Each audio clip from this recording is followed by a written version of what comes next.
Like a lot of us, Jim Langley spent many hours building models with his dad. However, in the Langley household, it was taken very seriously. His nickname was Pepper Langley, a quite colorful character that I probably never lived up to. He always said that, I had surpassed him, but I know that that was a lie because he was the best. He really was an unbelievable craftsperson. The Calvert Marine Museum in Solomons, Maryland, is a large facility providing detailed exhibits on the paleontology, the environment, and the history of Southern Maryland. And in this area, when you talk about history, you're talking about boats. My father's mother would go to the grocery store by way of rowboat, row down to the island, get her groceries, and and come back. So this whole place was really based on boats. If you didn't know how to build a boat or didn't have a boat, you might as well forget about it. Pepper Langley spent most of his 84 years in Solomons, living and working around boats. And from an early age, he built models. I think he was born a model maker. When he was like 9 or 10 years old, he made his first model, and the museum has it. He used to sit home and talk about one day we'll build a museum up there and we could work up there building models, and I always thought to myself, my father's a dreamer. This will never happen. What is he talking about,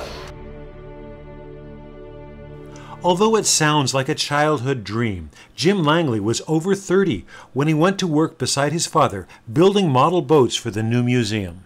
So, he kind of worked along with me trying to tell me what to do, and sooner or later I decided that, he really does know a considerable amount more than I do, so I'm going to start watching him and copying him. That's one thing I learned in school. I was real good at copying, so it paid off in the long run because I would kind of watch what he would do and then try to do it myself. The workmanship and the detail is astounding. Each completed boat is the result of 8 to 12 months of diligent work. The cool thing about working for a museum, especially back when I was building the models, is the product is much more important than how long it takes. No one ever asked me how long it was going to take. They just wanted to make sure that it was the best that it could be within my abilities. I made the doors operate, and if you get down and look all the way up in the bottom, there are actually bunk beds up in there. So, you want to do as much of that realism as possible. But as beautiful as they may be, these are not simply works of art. They are an important educational tool about boat building and, by extension, life in Southern Maryland. We can learn a lot about the construction methods of ships, the usage, and the reasons they were built like they were by looking at a model. And that's one of the things we try to do here at the museum, is to show the different methods that people living in different areas came up with to accomplish the same goal. You can't see that in a picture. Whereas if you take a look at a model, you can actually see how the logs are fitted in to that particular boat.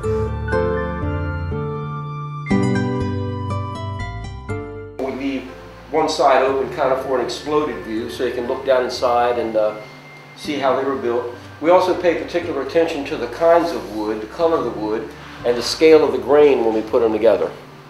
Pepper Langley kept building model boats to the end of his days. When he sailed out of this world in 2001, he was just completing his last project. It's the steamship St. Mary's, and it was the last model that he worked on, and he worked real hard to try to get it taken care of before he passed away. You notice the eagle on the wall is the actual eagle that came off of the wheel box down on the side, so it works out well with the last model that my dad built. Jim Langley doesn't do much model making anymore. Today, he is curator of exhibits for the entire museum, and while the model boats remain a popular attraction, they are only one of the many aspects of Southern Maryland explored by the museum. I worked out here for 17 years, and people would come in. This is open to the public, and people would come in and take a look. And of course, I answered the same questions over and over and over and over and over and over again for 17 years. So I was ready for a change, and the museum was also. The Calvert Marine Museum offers visitors a broad range of experiences and perspectives. But for Jim Langley, it also offers some priceless memories. It was really very, very interesting working with him and getting the advice that he had to give me, and seeing him become proud of me for what I did,